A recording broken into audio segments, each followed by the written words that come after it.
Assalamualaikum warahmatullahi wabarakatuh. Perkenalkan, nama saya Kartika dari kelas 12 MIPA 1. Di sini saya akan mempresentasikan tentang teknologi digital. Teknologi digital adalah sebuah alat yang tidak memakai tenaga manusia secara manual, di mana alat ini menggunakan sistem pengoperasian secara otomatis, yakni dengan menggunakan sistem komputerisasi maupun format yang dapat dibaca oleh komputer. Berdasarkan pengertian teknologi digital di atas, maka bisa disimpulkan bahwa teknologi digital itu sendiri hanyalah sebuah sistem penghitung yang bekerja dengan sangat cepat untuk memproses seluruh bentuk informasi berupa nilai-nilai numerik. Sementara penyimpanan data merupakan aspek krusial dalam dunia digital yang memungkinkan pengumpulan, penyimpanan, dan pemeliharaan informasi secara elektromagnetik. Data dianggap sebagai aset berharga bagi perusahaan, organisasi, dan individu karena berisi informasi penting yang digunakan untuk mengambil keputusan, melakukan analisis, dan mengembangkan strategi. Penyimpanan data dalam dunia digital adalah sebuah benda elektronik yang mampu menyimpan data-data elektronik dengan tujuan agar dapat dibuka kembali dan atau digunakan kembali. Beberapa jenis alat penyimpanan data yang cukup populer dalam dunia komputasi sebagai berikut. Yang pertama ada hard disk. Hard disk merupakan media penyimpanan luar yang menggunakan disk peringan. Hard disk paling banyak digunakan sebagai media penyimpanan luar utama untuk menyimpan hasil install sistem operasi, software aplikasi, penyimpanan data, dan sebagainya. Yang kedua ada flash disk. Flash disk adalah sebuah alat penyimpanan data eksternal yang dihubungkan port USB yang mampu menyimpan berbagai format data dan memiliki kapasitas penyimpanan yang cukup besar. Yang ketiga ada micro SD. Micro SD merupakan media penyimpanan data yang biasa digunakan untuk perangkat ponsel, tablet, MP3 maupun yang lainnya. Micro SD ini adalah kartu memori non-volatil yang dikembangkan oleh SD Card Association yang digunakan dalam perangkat portabel. Kemudian ada zip drive. Zip drive merupakan media penyimpanan dalam bentuk drive atau disk yang berukuran menengah. Zip drive dikeluarkan oleh Lomega pada akhir 1994. Ukuran zip drive yaitu 1,47 inch. Transmisi data. Transmisi data adalah proses mentransfer informasi dari satu titik ke titik yang lain menggunakan saluran komunikasi. Proses transmisi data langkah demi langkah. Yang pertama, pengkodean data. Di dalam pengertian transmisi data, sebelum data dikirim itu harus dikodekan menjadi bentuk yang bisa ditransmisikan melalui saluran komunikasi. Proses ini melibatkan pengubah data menjadi serangkaian bit yaitu 0 dan 1 yang mewakili informasi yang akan dikirimkan. Yang kedua, pengkodean data. Dalam komunikasi data, data dikirimkan melalui saluran komunikasi yang bisa berupa kabel tembaga, serat optik, gelombang radio, atau bahkan satelit. Kecepatan dan kapasitas saluran ini beragam tergantung teknologi yang digunakan transmisi.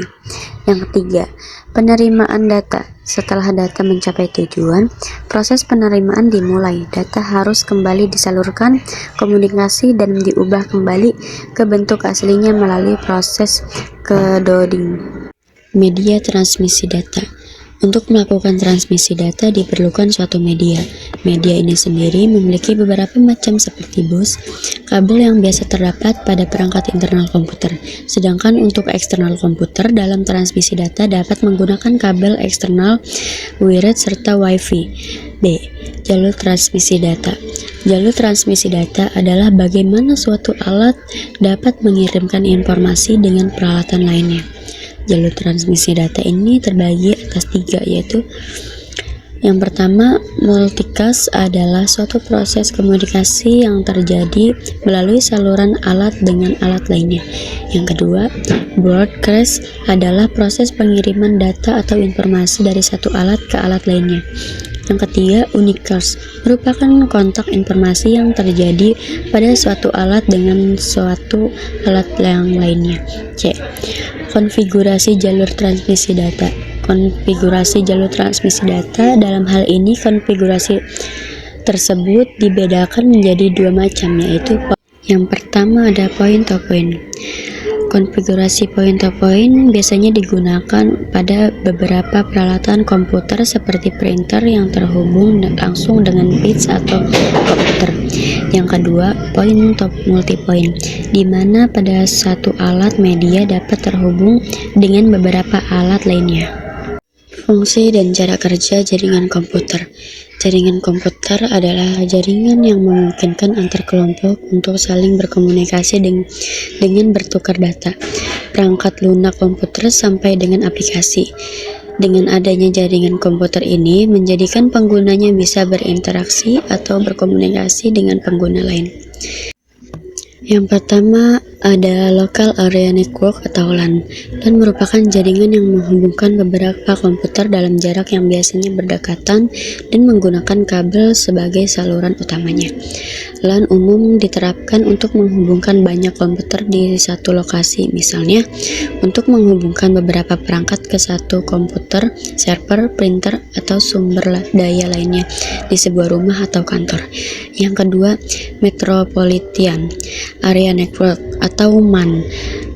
MAN merupakan sistem jaringan komputer yang mempunyai cara kerja antar kota dalam satu provinsi. Jaringan yang jangkauan lebih besar dari LAN ini biasa dimanfaatkan untuk menghubungkan komputer dari satu lembaga ke lembaga lainnya dalam satu wilayah administratif. Yang ketiga, Wide Area Network atau WAN. WAN merupakan jaringan komputer yang menghubungkan beberapa perangkat komputer atau berbagai macam tipe jaringan lainnya seperti LAN dan WAN dalam jarak jangkauan yang cukup jauh, bahkan bisa antar negara. Misalnya dengan WAN, data pada komputer yang terletak di Indonesia bisa ditransfer dengan mudah dan cepat ke komputer negara lain. Hardware pembangun jaringan. Yang pertama ada komputer server. Fungsi komputer server adalah sebagai tempat penyimpanan atau database informasi dan mengelola sumber daya jaringan untuk nanti dibagikan ke komputer klien. Yang kedua, komputer klien. Komputer klien adalah menerima dan mengeksekusi sumber daya yang dibagikan oleh komputer server. Sumber daya itu misalnya akses ke perangkat printer. Yang ketiga, NIC atau Network Interface Card atau bisa disebut dengan kartu LAN, adalah perangkat keras yang terpasang pada komputer untuk bisa mengakses jaringan. Fungsi NIC yaitu sebagai portal penghubung antar komputer satu dengan komputer lain dalam satu jaringan. Yang keempat ada hub. Hub adalah tempat berkumpulnya komputer asal dalam satu jaringan yang sama agar bisa saling bertukar data underscore. Hub ini sendiri mempunyai fungsi yang memungkinkan perangkat yang terhubung saling bertukar informasi. Yang kelima ada kabel UT atau Unsecured Twisted Pair, digunakan untuk menghubungkan komputer dalam satu jaringan. Yang terakhir, analisis merupakan penghubung atau konektor untuk kabel UTP. Cara kerja jaringan telepon kabel dan seluler. Yang pertama ada cara kerja jaringan telepon kabel.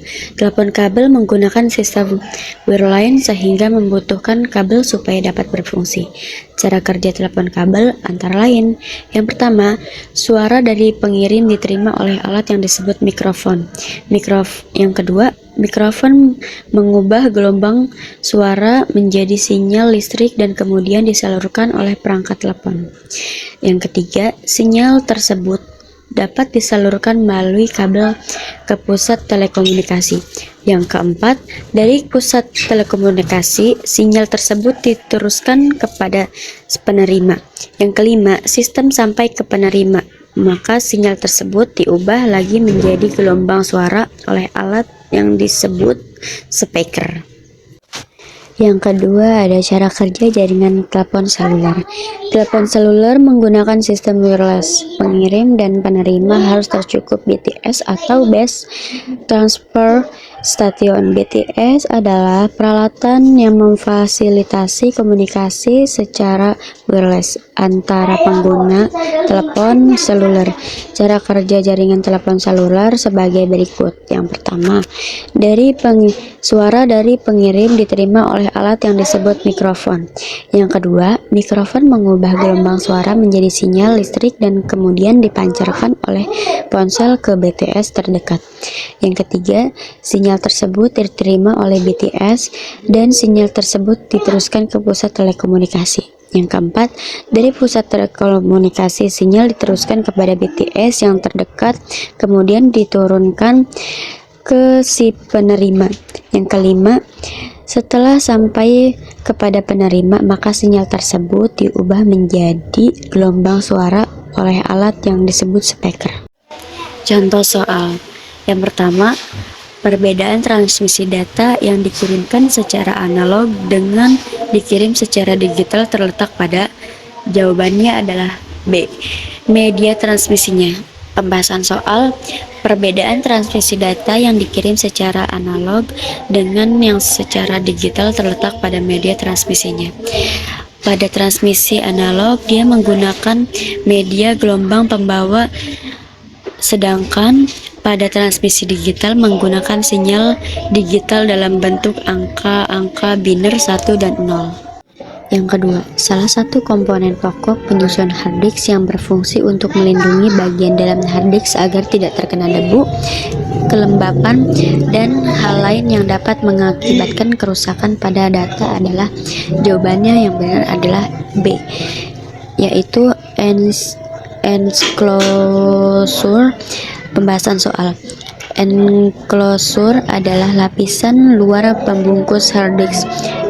Enclosure berfungsi melindungi bagian dalam hard disk agar tidak terkena debu, kelembapan, dan hal lain yang dapat mengakibatkan kerusakan data. Yang ketiga, salah satu alat penyimpanan data berupa kartu memori yang non-volatil biasa digunakan dalam perangkat portabel dinamakan. Jawabannya yang benar adalah C, micro SD. Pembahasan soal. Micro SD adalah kartu memori non-volatile yang dikembangkan oleh SD Card Association yang digunakan dalam perangkat portabel. 4. Telepon seluler adalah perangkat telekomunikasi elektronik yang mempunyai kemampuan dasar yang sama dengan telepon konvensional saluran tetap. Kelebihan yang didapat dari telepon seluler adalah. Jawaban yang benar adalah A. Tidak perlu disambungkan dengan jaringan telepon menggunakan kabel. Pembahasan soal. Telepon seluler atau handphone adalah salah satu teknologi digital dan merupakan alat komunikasi dua arah. Telepon seluler memanfaatkan transmisi secara digital, di mana kelebihan yang didapat dari telepon seluler. 5.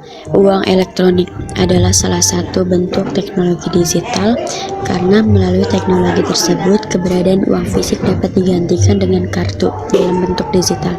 Uang digital dapat kita gunakan karena keberadaan penemuan yang jawaban yang benar adalah A, angka bit. Pembahasan soal. Uang elektronik adalah salah satu teknologi digital. Teknologi digital memanfaatkan temuan angka bit. Peran bilangan cecah tidak terlalu banyak dalam teknologi digital. Sementara itu, enclosed hard disk, gelombang mekanik, dan punch card tidak ada hubungannya dengan uang digital. Enclosed hard disk adalah wadah atau penutup hard disk. Gelombang mekanik adalah gelombang yang ada pada fenomena bunyi atau ombak larutan. Sedangkan punch card adalah teknologi mekanik yang memungkinkan komputer generasi pertama zaman dulu dapat berfungsi. Jadi jawaban yang benar adalah A, angka bit. Sekian presentasi dari saya, kurang lebihnya mohon maaf. Wabillahi taufik wal hidayah. Wassalamualaikum warahmatullahi wabarakatuh.